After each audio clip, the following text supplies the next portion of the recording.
Good evening, everyone. Welcome to day 6 of my 15-day challenge. And today we are talking about energy creating reality. So, have you heard the phrase, where attention goes, energy flows? Okay, there is a belief held by quite a few people, and the numbers are growing at an incredible rate at the moment, that energy is a fundamental aspect of reality, and that it plays a massive role in the manifestation of physical events and experiences. So, according to this perspective, and you've probably heard it mentioned as the law of attraction, the energy that we put out into the world can have an effect on the reality that we experience. So, if we put out nothing but positive, all we can get back is positive. If we put out negative, we'll get back negative. Okay, so some people believe that if we focus our energy on positive thoughts and feelings, we attract positive. And as I said, if we then focus on the negatives, we see the bad in everything, then we're only going to attract negative experiences. Now, there is not necessarily any scientific evidence to support this idea. But the people that follow it do find it really helpful in guiding their thoughts and their actions, and in creating a sense of personal responsibility for their experiences. So rather than blaming the outside world when things just are not going right, people use the law of attraction and this idea about energy as a way of thinking, well, hang on a minute, how am I thinking about this? Could I think about it in a more positive way? And as soon as you start showing gratitude, so being grateful for what's going on and looking for the good, you start to notice more of the good. So others may also see it as a metaphysical or a spiritual concept that is difficult to quantify or prove.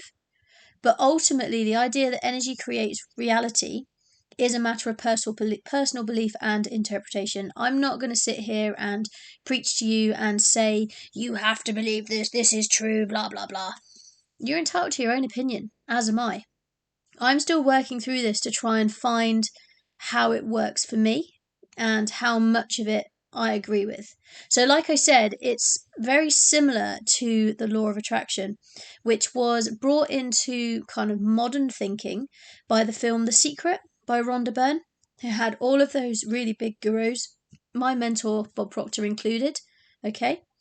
And it spoke about the law of attraction. And that's a belief that suggests that people attract positive or negative experiences based on their thoughts and their feelings. So, the law of attraction is also often associated with the idea that like attracts like. And it's often discussed in the context of personal development and the concept of manifesting one's desires.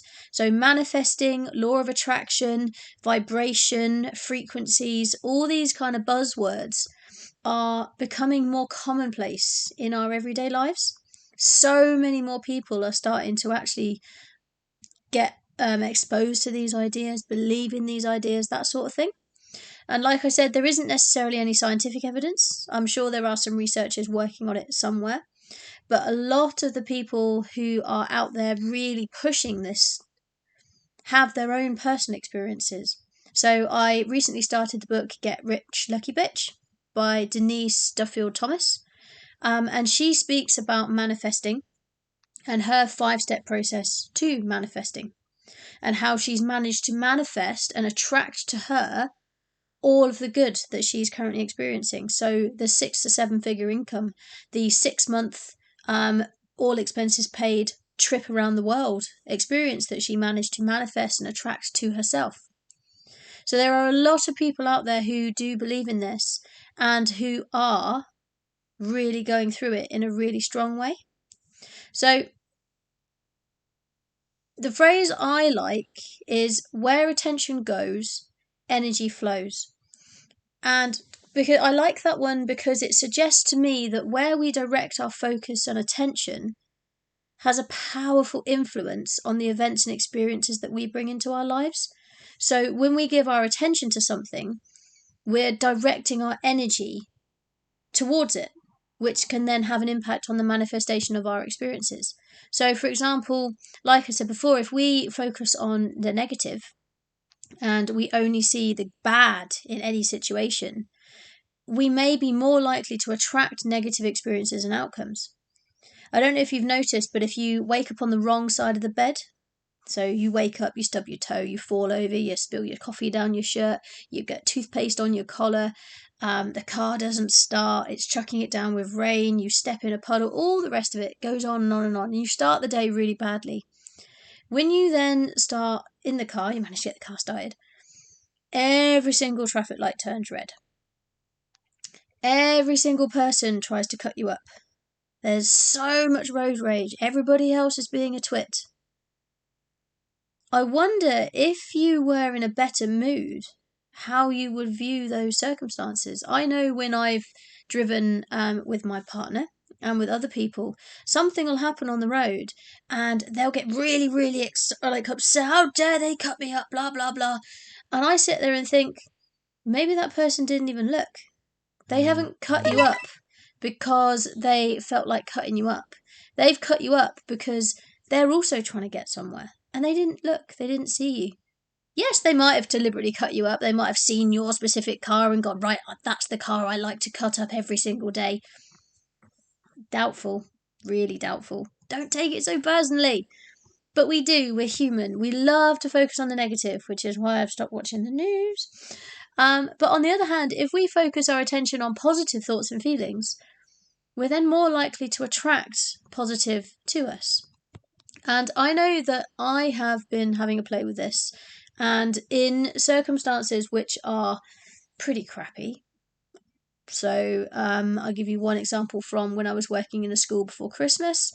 I had quite a difficult class. They were lovely kids, but just not suited to a school environment.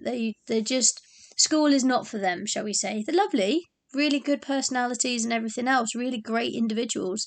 But in a school setting with a substitute teacher, nah. The claws were out, the attitude was high, the disrespect was incredible.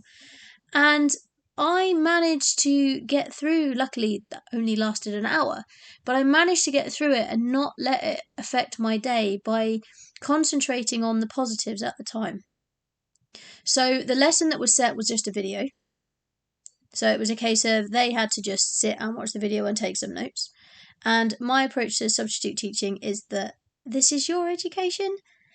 If you're not gonna take the effort, there's nothing I can do as a substitute to force you to sit there and write. Now the class was quiet, the video was on, I had my laptop, and I got on and wrote a couple of little bits. Because nobody was getting hurt, the lesson plan was being followed, so I found the positive. And by the end of the lesson, because I wander around every now and then, by the end of the lesson there were a few kids in there who were like, actually, you're alright. They'd come in like, who are you? Kind of attitude. And by the end, they were like, well, actually, you're all right. You're not trying to make us do something and you're quite on board with what we're doing. And it was really nice. So I found the positive. But I know from having a similar group in another school a while back, like probably May last year, I fought back. And I only saw the bad, and I got in a little bit of a power struggle with the kids, and it was just horrendous, and I just wanted to go home. And it just lasted like 2 days. It was horrendous. Whereas when more recently, I'm like, once I walk out that classroom door, it's gone. So I focus on the positive. And yes, we are in negative situations sometimes, but it doesn't last forever. Every down's got to come up. Every up's got to come down. It's a natural flow of the universe. Okay? So what I'm trying to get at here is where your attention goes is where your energy flows. So if you are really focused on the thing that you are doing, the energy is going to flow to it. You're going to get it done in a much more successful manner in a much shorter time as well. And even more so if you can find the good in it. So if your activities and thoughts are aligned with the things that you enjoy doing, you're going to end up in flow. Okay, so focus your attention on things that you want to happen. Use your imagination, create future memories to work from. And when you're in a bit of a naff place at the moment, or on a particular day, I was trying to combine particular with specific, focus on where you want to be. Really focus on that. And then backtrack and think, what can I do today to get me there?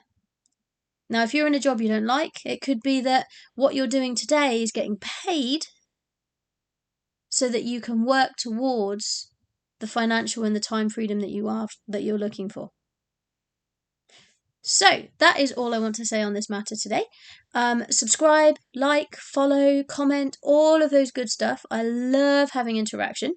And if you are on this 15-day challenge with me, make sure you put your get dones in the comment below. I will post mine shortly, and I hope you have a lovely rest of your day wherever you are and whatever time of day you're watching this. Have a great one. Cheers. Bye.